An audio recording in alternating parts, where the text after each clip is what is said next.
भीष्मासारखे ज्ञानी, द्रोणाचार्यासारखे त्रिकाल ज्ञानी, तरी दुर्योधन मार्ग चुकला. कोणी म्हणता आम्हाला चांगला गुरु भेटला असताना. अरे गुरु भेटून उपयोग नाही. तुम्ही ते गुरुला मागे टाकून देता. ते ओढाडोर जसं लोणनं बाजूला फेकतात मग पळतं. त्याच्यातले आहे तुम्ही, ऐकतच नाही. कालचा एक आनंदाचा प्रसंग सांगतो तुम्हाला. मी बाहेर उभं होतो. या बाकीच्यांना सगळ्यांना वाटतं हे काय बाहेर उभं. केव्हाही कोणीही महापुरुष, मी तुम्हाला पुष्कळ वेळा सांगितलं, आपल्या घरी कोणी येणार असेल तर आपण बाहेर पाहिजे. काही लोक आमच्यासारख्याला घेऊन जातात आणि त्यांचा माणूस या कुठे असतो तो येईपर्यंत आम्हाला बसवून ठेवतात. आमच्या मनात आदर नाही राहत. आणि संतांच्या मनात आदर नसला की नेल्याचा उपयोग. तर एक लहान मुलगी झान घेऊन आली होती, एवढीच होती, 2.5 वर्षाची. तिचे वडील म्हणे दादा कधीचं सांगायचं होतं तुम्हाला की हे भजन चांगलं करते. मी तिथेच उभं होतो. गोपी पण होतं माझ्याजवळ, आणखीन कोणी होतं. त्या मुलीने आपलं भजन जे आहे तिने ते मोबाईलवर ऐकलं होतं. ते घरी प्रवचन ऐकतात. तर निवृत्ती ज्ञानदेव सोपान मुक्ताबाई हे भजन मी गुरुपौर्णिमेला सांगितलेलं आहे की सुरू करा. ती मुलगी रोज म्हणते, लहानशी वेगवेगळी. आणि त्या गेटच्या जवळ तिने निवृत्ती ज्ञानदेव सोपान मुक्ताबाई. मी इतका आनंदित झालो. हे लहान बाळ आहे. त्यामुळे एकदा मी मध्ये गेलो. परत मी तिथे दादलीवर संतोष माधव येऊन उभा राहिला. त्याला म्हटलं तू तिकडे पाय. कारण जी आपली अवस्था असते ना ती त्या संताच्या पायी घातली पाहिजे. आपण जोपर्यंत घालत नाही तोपर्यंत तो उपयोग नाही होता. हे लक्षात आलं पाहिजे आपल्याला. तेवढ्या वेळात त्या मुलीने भजन म्हटलं. एकदम आनंदित झालो. आणि म्हणून मला जाताना त्यांना पाठवताना सत्यगुरु राय कृपा मज केली याची आठवण झाली. म्हटलं हे बाकीचे समजतील आता जा, आपलं श्री अनंता लवकर सुरू होऊन जाईल. कारण तिकून येत नाही तर भजन होऊन गेलं आपलं. तर असं असतं. तर हे जेव्हा आपल्या मनामध्ये तयार होतं की आपलं जर कल्याण व्हावं तर आपलं कर्तव्य काय, कसं वागावं. जसं एखाद्या माणसाला श्रीमंत व्हायचं असलं म्हणजे तो काटकसर आणि दिवसभर मेहनत करतो. लबाडी करतो आहे त्याचं दुर्गुण आहे, पण मेहनत करतो हा त्याचा सद्गुण आहे. लक्षात ठेवा.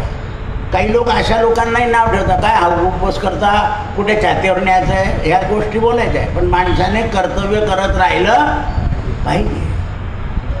जर कर्तव्य तुम्ही नाही केलं तर जगात तुम्हाला हळूहळू हळूहळू हळूहळू दुःखच भोगावं लागतं. म्हणून कर्तव्यनिष्ठ राहिलं पाहिजे. आणि कर्तव्यनिष्ठ पडल्याप्रमाणे मग त्याचा काय सदुपयोग करायचा हे विचाराने करायचा. नाही आपल्याला विचार सुटला तर संतांचा विचार घ्यायचा.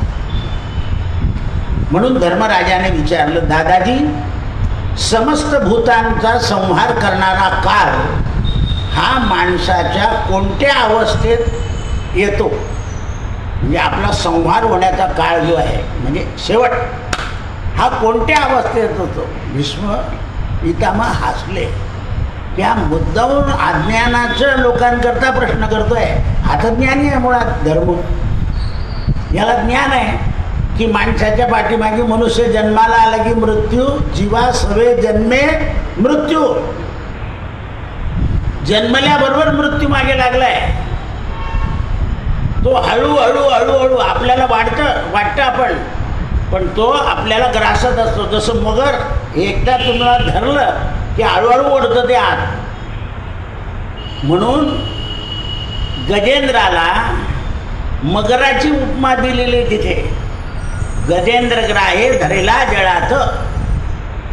तो वेदांत आहे. ते समजत नाही आपल्याला.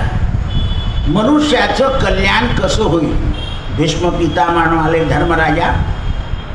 या विषयामध्ये पिता पुत्रांचा संवाद आहे. पुरातन इतिहास आहे. स्वाध्यायशील ब्राह्मण मेधावी नावाने एक प्रसिद्ध संत होते आणि त्यांचा पुत्र अतिशय बुद्धिमान होता. तो मुलगा मोक्ष धर्म आणि अर्थ याच्यामध्ये कुशल होता. कारण आपले 4 धर्म आहेत, धर्म अर्थ काम आणि मोक्ष. तो अर्थ आणि मोक्ष याच्यात कुशल होता. 2 गोष्टी त्याला कुशल होत्या. त्यावेळेस त्याने आपल्या वडिलांना यथार्थ उपदेश केलेला आहे की असं आचरण करा म्हणजे कालाचं भय राहणार नाही. संतांनी सुद्धा आपल्याला समजून सांगताना कालाची या उडीत पडेल बा जेव्हा सोडवे ना तेव्हा कोणीच सोडवत नाही, हे स्वच्छ नाही.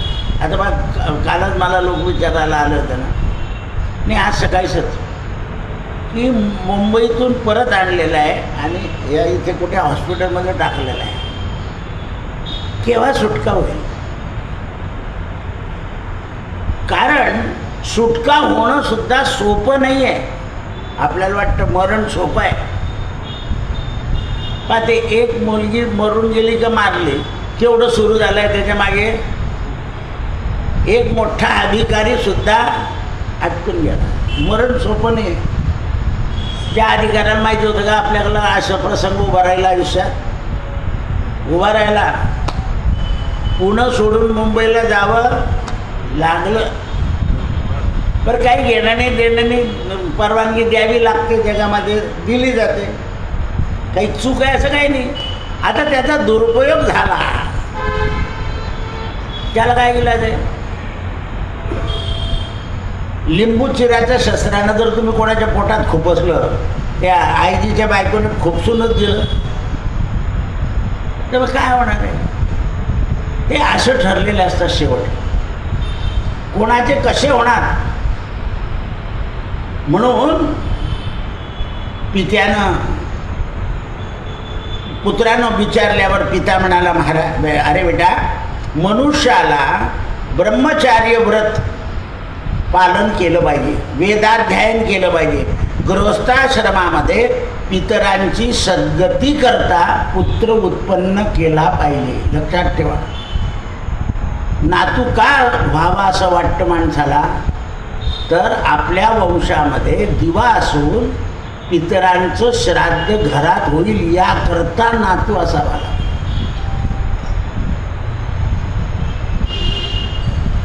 म्हणजे इथपर्यंत कर्म झालं पाहिजे, आग्नेयधानपूर्वक यज्ञाधिक कर्मही केले पाहिजे आणि वानप्रस्थानंतर संन्यासी झालं पाहिजे असं पित्यानं पुत्राला सांगितलं.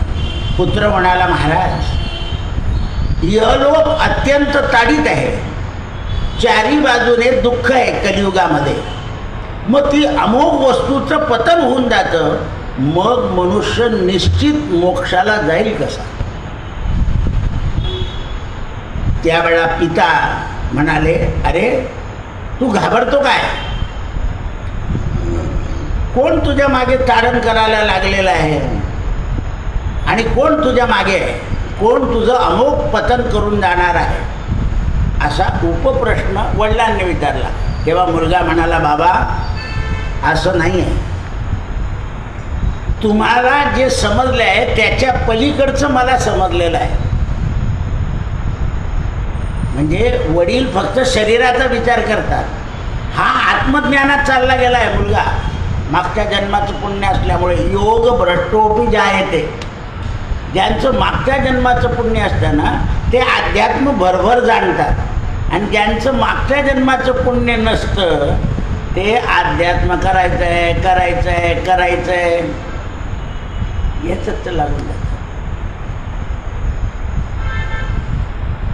मनामध्ये कल्पना विकल्पना येऊन जातात, आणि जोपर्यंत विकल्प येतो आहे तोपर्यंत साकारत्व येत नाही. म्हणून विकल्प नवऱ्याचा सोडी याला म्या संग,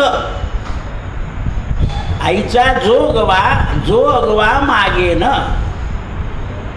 विकल्प गेला पाहिजे, जोपर्यंत विकल्प राहिलेला आहे. मग विकल्प देहाचं ज्ञान आणि आत्म्याचा उदय, हा देह काय आहे, याचा उपयोग काय, कुठपर्यंत आहे, हे कळायला पाहिजे.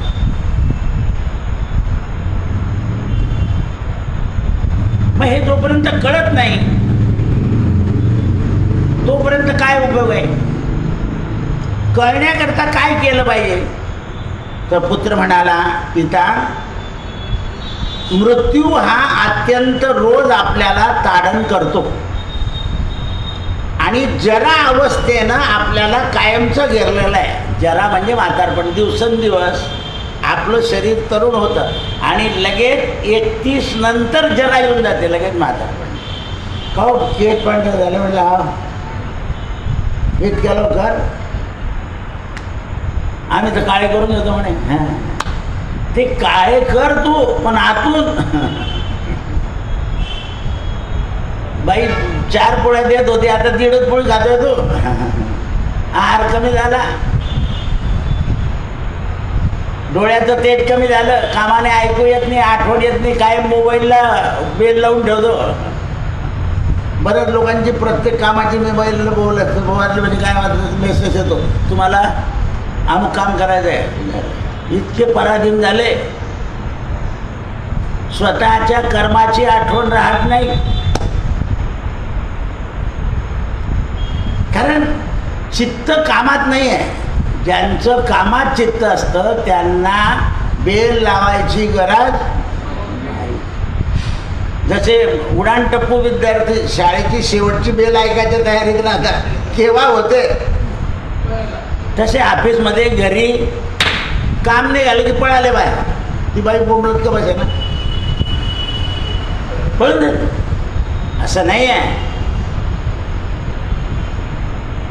ज्या स्त्रीकडून आपल्या सगळ्या अपेक्षा पूर्ण करायच्या आहेत तिचाही विचार करता आला नाही तर काय बघायचे, गणती कशात राहील. मग बैलामध्ये बैल विचार करतो का? म्हणून काही काही बाया बैल जे म्हणतात त्याचं कारण ते आहे, आज कळलं इतक्या दिवसात. कळत नाही त्या बैलाला. त्याप्रमाणे आपल्याला कळायला पाहिजे. जसे मोठे मोठे लोक मुलांना वेळ देत नाही, मुलं शेवटी तोंडावर बोलतात, तुम्हाला वेळ होता का आमच्याकरता, आता आम्हाला नाही वेळ, तेव्हा रडू येतं. मग मुलांकरता सुद्धा आपल्याला वेळ देता आला पाहिजे. कारण कर्तव्य आहे तुमचं ते. आज कर्तव्यहीन लोक खूप आहे. कर्तव्यहीन लोक खूप आहे. पहा ना तुम्ही, आपल्या देशात राहून दुसऱ्या देशाचा वाह करतात. किती सापडले? 40 होऊन गेले आतापर्यंत. झडती सुरू झाली. तुमच्या मुंबईला तर वर्मा आहे. पहा, म्हणून ते म्हणतात मृत्यूने घेरलेला आहे आणि नित्य पतन होत आहे. पतन म्हणजे येणं आणि जाणं. रोज जगात येत आहे आणि मरत आहे. जगाचा नियम आहे येणे आणि जाणे, येणे आणि जाणे. आता हे आपल्या लक्षात येत नाही. रात्री अमोघ आहे, रोज रात्र येते आणि जाते. मी आत्ताच येता त्यांना की गेला शनिवार, उद्या रविवार, असे काही आठवडे आयुष्यात गेले. विषय कशात निघाला की महिनाभर टाईम जात नव्हता, आता टाईम पुरत नाही, याच्यावर विषय निघाला. सगळे घाई करायचे, करा बंद करा बंद. आता असं आहे, कारण काही काम पाहिजे शरीराला, बुद्धीलाही पाहिजे. शरीराला काम आहे पण बुद्धीला ज्ञानार्जनाचं. ज्ञानयज्ञम करिष्यामी, रोज रात्री आपला अर्धा पाऊण तास हा ज्ञानयज्ञ आहे. रोज आपल्या बुद्धीमध्ये काहीतरी चांगलं पडतं. काय पडतंय आता की ज्यांना कल्याण करून घ्यायचं आहे त्यांचं कर्तव्य काय आहे. जसं ज्याला मार्क मिळवायचे आहे त्याने सर्व विषयांचा अभ्यास केला पाहिजे, म्हणजे त्याला सगळ्या विषयात मार्क पडतील. तुम्ही एका विषयाच्या जास्त केल्या, एका विषयात कमी पडले, दुसऱ्या विषयात कमी पडले तर मग टक्केवारी कमी होते. सगळ्या विषयांमध्ये माणसाला जर समान मार्क मिळाले तर तो अगम्य ठरतो. त्याप्रमाणे आपल्याला गृहस्थाश्रम, ब्रह्मचारी आश्रम, वानप्रस्थाश्रम, चारी आश्रम चारी आश्रमाप्रमाणे वागलं पाहिजे. आपलं वय झालं की काही गोष्टी सुटल्या पाहिजे आणि आपल्याकरता काही धरल्या पाहिजे. पण आपल्याला काय होतं, वय जातं पण सोय, असं सगळे म्हणतात. असं आहे. म्हणून त्यावेळेस रात्र येते आणि जाते, कोणताही क्षण थांबत नाही. पहा तुम्ही, 2025चं मे संपला, उद्या 6वा महिना सुरू, कॅलेंडरचे 6 पानं उलटे.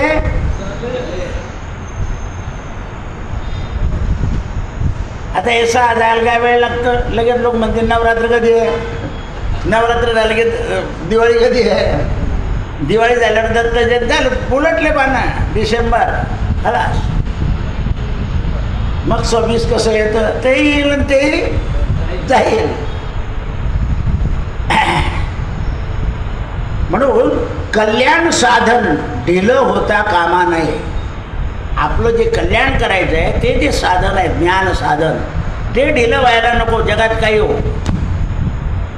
रोज स्वाध्याय झाला पाहिजे, रोज स्मरण झालं पाहिजे. स्मरण झालं की अकाली मरण टळतं आणि स्वाध्याय झाला म्हणजे वासनामुक्त होतो. स्वाध्याय काय करतो, वासनेतून मुक्त करतो. आणि नाम काय करतं, वासनेचं बीज जळून टाकतं. वासनेचे बीज जळवून जाय, तव राम नामे उपजे आवडी. तशी तशी माणसाला आवडी निर्माण होते. म्हणून कल्याणाचं साधन ढिलं करता कामा नये. समजदार व्यक्तीला हे समजलं पाहिजे की आपला परमार्थाचा दिवस व्यर्थ जायला नको. जर गेला तर कशी तळमळ झाली पाहिजे, बिना पाण्याविना मासळी जशी तळमळते तसं तळमळलं पाहिजे की आज काहीच झालं नाही आपल्याकडून, आपण फक्त फंक्शनमध्येच राहिलो. फंक्शन जायचं फंक्शनला, पटकन लगाव, अरे चल ते महत्त्वाचं काम आहे, एकाकडून पैसे घ्यायचे, बरं तो घेतलं ना, नाही गेलं तर नाही देणार नाही लवकर. पण आपल्या परमार्थाकरता खोटं बोलायला हरकत नाही. असं हे लक्षात आलं पाहिजे. म्हणून ते म्हणतात ऐशी स्थिती मत्स्याप्रमाणे झाले पाहिजे. मनुष्याच्या कामना आयुष्यात पूर्ण होत नाही, कोणाच्या झालेल्या नाही, होणार नाही. कल्याणकारक आज आपल्याला कळालं पाहिजे. माणसाने आपले 2 गोष्टी लक्षात ठेवल्या पाहिजे की आपला मृत्यू आपल्याला चुकवता येणार नाही. सगळं चुकवता येईल तुम्हाला, कर्ज, पण मृत्यू चुकवता येणार नाही.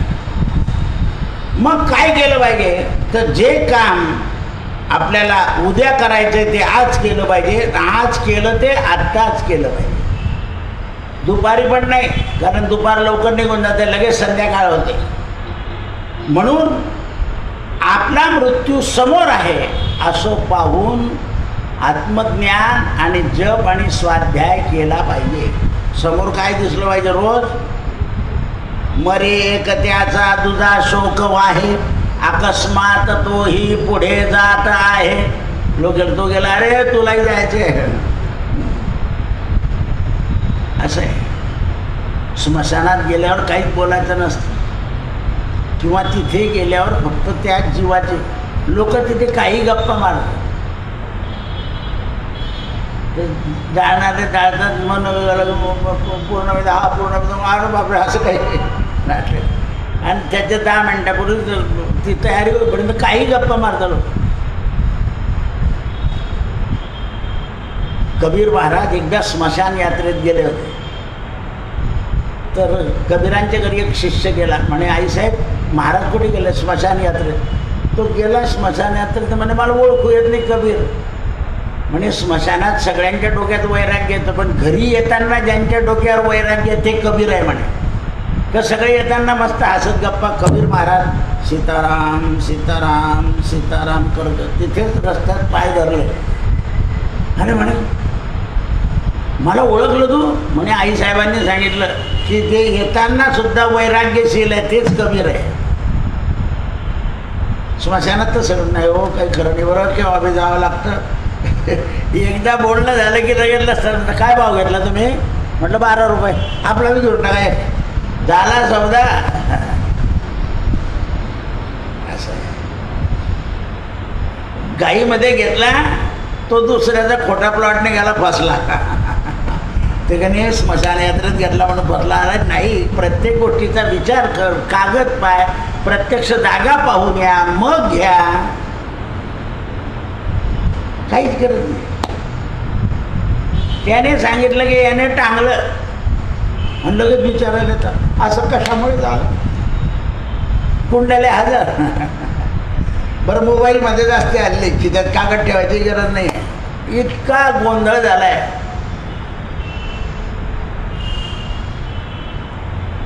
म्हणून प्राण्यांना रोजच मृत्यू ओढत असतो. मृत्यू हा युवा अवस्था, बाल अवस्था आणि वृद्ध अवस्था काहीही विचार करत नाही. धर्माचं आचरण करणारा असो का अधर्माचं आचरण कर, आला की चाल, तो सोडत नाही कोणाला.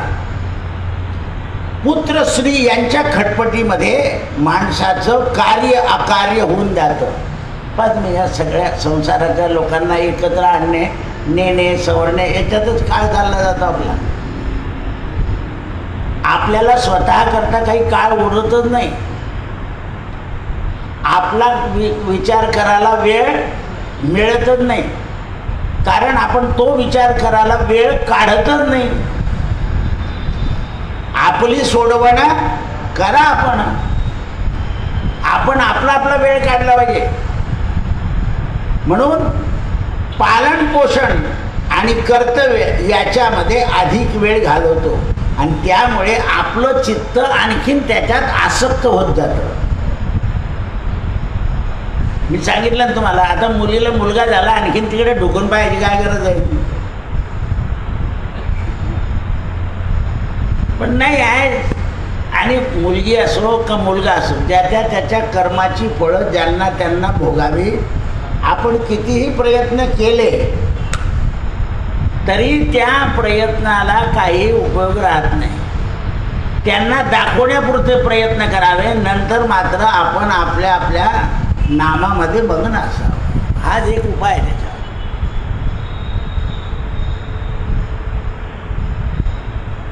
पा किती माणसं ओढता येतात आजच्या जगामध्ये. एक घटना घडून जाते, सासऱ्याला ओढता येतं, नवऱ्याला ओढता येतं, नंदेला ओढता येतं, झालं सगळं घरचं घर ओढता येतं. काय एक दुर्घटना घडली, किती लोकांना ओढून टाकलं. आता त्याच्यामध्ये प्रत्यक्षात प्रत्येकाचा किती पर्सेंटेज भाग आहे हा मोठा प्रश्न आहे. केव्हा केव्हा विनाकारण नणंद अमेरिकेत राहते, तिचं बी नाव टाकून देतात ते. मग त्या बाईला विचारतं पोलीस, आम्ही फोनवर 2-2 तास शिवाय देते, साहेब हे माझे नणंद इकडे माझं पाणी होऊन जातं, टाकला. असं आहे, काही करता येतं. लक्षात ठेवा, असत्य जेवढं कराल त्याचं फळ पुण्यक्षीण होईल. सत्य कराल त्याचं फळ पूर्ण मिळेल. असत्याने पुण्याचा क्षय होईल. म्हणून ते पुढे म्हणतात की आपण पालन पोषण आणि आसक्त होऊन संग्रहामुळे आपली तृप्ती होत नाही. आता पहा, एक उदाहरण सांगतो. संसारात सगळ्या लोकांनी एक 40 वर्षापूर्वी आपल्या मुलीचं लग्न होईल तेव्हा ताटं लागतील, वाट्या लागतील, अमुक लागतील, समज झालं म्हणून सगळं शेडचे शेड घेऊन ठेवले. आता तो जेवणाऱ्याला कॉन्ट्रॅक्ट दिला की तो ताटं बी घेणं, तो वाट्या बी घेऊन, घरचे निघतच नाही आहे बाहेर. परवा उन्हात टाकायला काढले तर प्रत्येक ते स्टीलचे ताटं असे आतून काळे झाले होते. हा मात्र त्याला जर 8 वर्षात काढलेच नाही तर ते काय होणार आहे? आता कोण काढतं घरातलं? टेबला सहित ऑर्डर.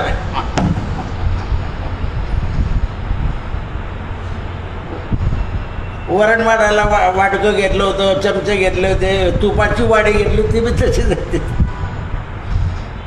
किती संग्रह करतो मनुष्य लक्षात ठेवा तुम्ही. आणि आज त्या संग्रहाचा काही उपयोग आहे का? लोक म्हणतात काय डोकं पेटवतं हां. त्याच्या पुढची गोष्ट सांगतो, श्राद्धाचा स्वयंपाक सुद्धा समोरून जातोय, तेवढा बी करायला तयार नाही. चांगले लोक आहे म्हणजे तिथले, आणि ते आचार्य डॉक्टरचं आहे, ब्राह्मणाचं आहे ते. आता डॉक्टर का तिथे हाताने करता, म्हणजे इथपर्यंत लोकांचं होऊन गेलं. त्या 4 लोकांचंही घरी करायची तयारी. तुमचं कसं होईल तुम्हीच पहा. तुम्ही जर बाहेरचं खाल्लं असेल तर तुम्हाला ते बाहेरचंच खाऊ घालतील, आणि तुम्ही जर खाल्लं नाही, बाबाला चालत नव्हतं बरं ते घरातलं करा, नाही तर आपल्याला त्रास होईल अशी भीती असते त्यांच्या मनात. आता ते काही राहिलं नाही, कारण तुम्ही सत्याला सोडून दिलेलं आहे. म्हणून काम पुरं होण्याकरता मनुष्याने प्रयत्न जरूर करावा, पण असत्याचा धूर ठेवून नाही, सत्याचाच बळ ठेवून काम करायला सुरुवात करा. नुसतं त्या गेटवर लिहिलं आहे सत्यमेव जयते, किंवा पोलिसाच्या खांद्यावर लिहिलं आहे सत्यमेव जयते इथे, आणि आपण जर खरडा असत्याकडून घातलं तर काय होईल? प्रत्येक सरकारी कर्मचाऱ्याचं हे केलेलं आहे सत्यमेव जयते. म्हणून धुंदीमध्ये जर कराल तर मृत्यू हा घाटावरील म्हणजे अपघातात. म्हणून पाहते किती मृत्यू घडताय. अरे रे रे, विमान उडतं त्याच्या आधी कोणीच पाहत नाही, उडलं गेलं की त्याचं खराब झालं, खराब खाली उतरव दुरुस्ती देवाचं उदाहरण आहे. अरे एवढे लोक तुम्हाला न्यायचे, त्याची ठेप रात्रीपासून तयार पाहिजे होती. काय कोणाला म्हणजे काही कुठे राहतच नाही. लोक म्हणत 1 तासात पुणे, 1 तासात मुंबई, पण अर्ध्या तासात काय झालं तर असं आहे ते काय. म्हणून ते म्हणतात विद्वान लोक म्हणून कामना मनात ठेवत नाही जी वेळ आली त्यात. कारण शरीर आहे तिथे मृत्यू आहे, शरीर आहे तिथे जरा आहे, आणि शरीर आहे तिथे व्याधी आहे. म्हणून या गोष्टी माणसाला निश्चित आहे. ज्या अर्थी बाल आहे त्या अर्थी तरुण आहे, आणि तरुण आहे त्या अर्थी म्हातारपण आहे. म्हणून संबंध कसा आहे आणि तो कसा ठेवला पाहिजे. जे पुण्यवान पुरुष आहे ते आसक्ती सोडून जगतात, आणि जे पुण्यवान नाही त्यांची आसक्ती कायम राहते. म्हणून मनुष्यानं मन, वाणी आणि शरीर याने कोणालाही उपद्रव करू नये. काया, वाचा आणि मन याच्याने कोणालाही उपद्रव, त्रास देऊ नये. तुम्ही काया, वाचा, मनाने जर दुसऱ्याला त्रास देत राहिले तर मृत्यूला, अपघातीस किंवा अपमृत्यूला तोंड द्यावं लागतं. म्हणून जीवनामध्ये अर्थाची हानी झाली तरी चालेल, पण सत्याविना मनुष्याने राहू नये. असत्याचा त्याग केला पाहिजे. असत्याचा त्याग केला आणि सत्याचा आश्रय केला की मनुष्याला अमृतत्व मिळतं. म्हणून मनुष्यानं सत्यव्रताचं आचरण करावं आणि सत्ययोगामध्ये सहभागी व्हावं. इंद्रियांचं दमन करीत राहावं आणि सत्याच्या द्वारानं मृत्यूवर विजय मिळवावा. विजय म्हणजे अमृत आणि मृत्यू म्हणजे पाप किंवा अविचार. म्हणून याकरता सत्याचा प्रयत्न करत असताना माणसाने कोणालाही दगा देऊ नये. आपल्या हृदयातून दुसऱ्याला दुःख पोहोचेल असे शब्द काढू नये. मृत्यूपासून मुक्त व्हायचं असेल तर निवृत्तपरायण व्हायला पाहिजे. शांती यज्ञाचं अनुष्ठान केला पाहिजे. शांती यज्ञ म्हणजे एकांत बसलं पाहिजे. एका आपल्याला कधी सगळे गावाला गेले तर घरी म्हणावं लागत नाही, कोणाला तरी बोलून घेतो आपण. का सुद्धा जळगाव लांब आहे म्हटलं या ना, माझ्याकडचा 50 रुपये काय म्हणायचं, या कोणी येते घरी, आपण गप्पा मारून चांगलं देऊ. असं आहे. उलट एकांत मिळाला. पण काही लोक काय करतात, सगळे एकांत गेले की आपलं कपाट उघडून व्यवस्थित लावून घेतात. हे कोणी नाही तेव्हा आपलं पैशाचं काम उरकून घेतात. हुशार असतात ते. आणि ते हुशार नाही ते कोणासमोर कपाट उघडतात आणि पंचायतीत पडतात. हे सुद्धा जमायला पाहिजे. हे जमत नाही. त्या माणसाचं खिचा नेहमी खाली असतो. म्हणून मनशील होऊन ब्रह्मयज्ञ केला पाहिजे आणि जपरूप वाघयज्ञ केला पाहिजे. ज्ञानरूप मनोयज्ञ, जपरूप वाघयज्ञ, ध्यानरूप मनोयज्ञ आणि गुरु शुश्रूषा कर्मयज्ञ. म्हणजे वाणी मन आणि सदा एकाग्र राहून माणसाने जप तप केलं आणि सत्यामध्ये तत्पर राहिला की त्याचा अमंगल मृत्यू टळतो, तो अमृतत्वाला जातो. कायेन वाचा मनसेंद्रिया बुद्ध्या स्मरावा प्रकृती स्वभावा करोमि यज्ञम सकरम परस्मै नारायणा इति समर्पयामि. म्हणून कार्ययज्ञाचं आचरण करावं, वाणी मन सदा एकाग्र करावे, तप त्याग आणि सत्य याच्यात तत्पर असावं. संसाराचं ज्ञान कोणालाही पूर्ण नसतं. कोणीही पूर्ण ज्ञानी होऊ शकत नाही संसारात. कुठे कुठे तो अपुरपा. काही लोक जगाच्या घड्या बसवून देतात आणि पोरांची घडी बसवायला पंचायत होऊन जातात. जगाचा हिस्सेवाटा करतात ते, घरातले पोरं हिस्सेवाट्याला मारामारा करतात. म्हटलं का ते काय ऐकत नाही. बाकीच्या लोकांनी त्यांचं ऐकलं. ऐकणारे असले तर भानगडी करत नाही. ऐकणारे नसले तर भानगडीच करतील. म्हणून त्यावेळेस एक काय केलं पाहिजे त्याच्याकरता प्रयत्न, काय कर्तव्य आपलं आहे, तर रोज एकांतवास साधला पाहिजे.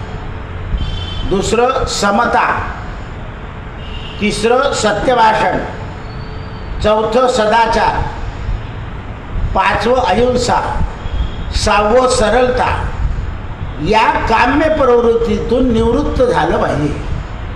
ह्या ज्या आपल्या काम्य प्रवृत्ती आहे किंवा असं झालं पाहिजे तसं झालं पाहिजे, याच्यातून दिवसेंदिवस निवृत्त झालं पाहिजे.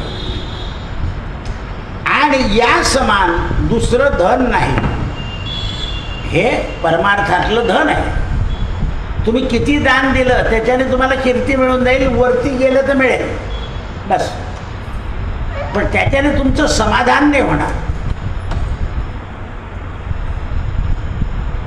तुमच्या मनातल्या आकांक्षा आणि अपेक्षा या संपणार नाही.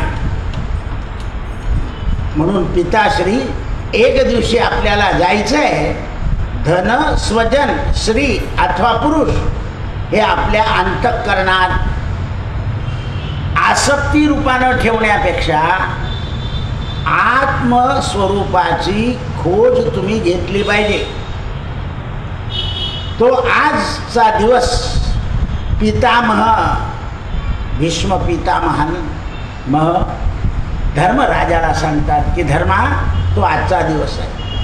भीष्मानं हे राजा पुत्राचं वचन ऐकल्यावर पित्यानं काही केलं नाही, सत्य धर्मामध्ये तत्पर राहिला. मुलाकडून पित्याने ज्ञान घेतलंय. आत्मदेवाने सुद्धा धुंदुककाराच्या पित्याला म्हणजेच आत्मदेव ब्राह्मणाला गोकर्णानं सांगितलं की बाबा कोण मुलगा, मी कशाचा मुलगा, तो धुंदुककार कशाचा मुलगा, त्या देहाचा संबंध आहे. तुम्ही आत्मज्ञान काशीला जा आणि दशमस्कंदाच्या ग्रंथाचं पठन करा. भागवत वाचायला लावण्याचा उद्देश काय असतो? आत्मज्ञान. तुम्ही जसं जसं वाचाल ना शेवटी तुम्ही 8 स्कंदही सोडून द्याल आणि 11-12ही सोडून द्याल. त्याच्या पुढे फक्त तुम्ही दशमस्कंदातच पारायण करत राहा. कारण ती एकदा आत्मस्थिती झाली की मग गोविंद गोविंद मना लागलिया छंद, गोविंद ती काया भेद नाही देवा तया. नुसता दशमस्कंद वाचायची बुद्धी होईल. कारण हे 8 काय आहे, भागवतातले 8 स्कंद काय आहे, अष्टविधा प्रकृती आहे. मग 8 स्कंद वाचून आपली प्रकृती शुद्ध होते आणि 11 आणि 12 स्कंद वाचल्यावर आपला पुढचा मार्ग कळून जातो आपल्याला. राजा परीक्षिताला दंश झालाच, तसा आपल्याला रोग होणार आहेच. पण कोणाला होणार आहे? शरीराला, मला नाही. कारण मी कोणाचा आहे? त्याचा. गोविंद गोविंद मना लागलिया छंद, गोविंद ती काया भेद नाही देवा तया. आनंदले मन प्रेमे पाझरती लोचन. म्हणून ते म्हणतात की मग सुखदुःख जे आहे ते सुखदुःख उरत नाही. तर उद्या धर्मराजा सुखदुःख याचं विवेचन भीष्मांना विचारणार आहे. सुखस्य दुःखस्य नको अपि दाता. नको ते सुखही नको आणि ते दुःखही नको. मग त्यागाचा महिमा काय आहे? धर्मराजा भीष्म पितांना म्हणतात, महाराज धनी आणि निर्धनी या दोघांचे स्वतंत्र व्यवहार कसे असावे, म्हणजे सुखदुःख कसं होईल. धनवान असो या निधनवान असो, या दोघांचे व्यवहार कसे पाहिजे. कारण आज जगात काय बिघडले? सगळे व्यवहार. हे पहा, केळं पाण्यामध्ये भिजवून पकवले जात आहे, पण ती पद्धत कोणी बंद करत नाही. आणखी सांगतात की आज केळं खाऊ नका. का खाऊ नका? निसर्गाने दिलेल्या गोष्ट आहे, मानवाला खायलाच पाहिजे. तुम्ही ते बंद करा ताबडतोब. ज्याच्या घरात सापडेल त्याचं एक बोट कापून टाका. कुशल ते तसे पिकवलेले केळं, वरचे ते कच्चे असतात, खालचे केळं पकलेले असतात. पहा तुम्ही, कोणीच बंद करत नाही. गुजरातकडून खवा आला, अरे पण गुजरातला धरानं पटकन नाही. असं आहे. येतोच कसा तो, तयारच कसा होतो तिथे. जिथे मुळात त्याने तिथेच घाव घाला. ती पावडरच बंद करा. का नाही करत?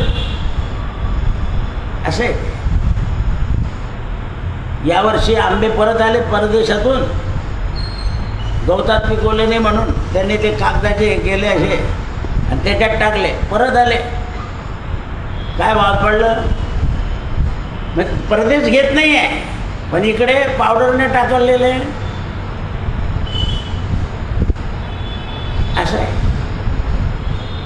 मग हे आपल्याला करता आलं पाहिजे. आणि जोपर्यंत हे होत नाही तोपर्यंत समृद्धी आणि सुख हे जगामध्ये दिसत नाही. कृष्णार्पण. सत्यगुरु राये कृपा मग केली,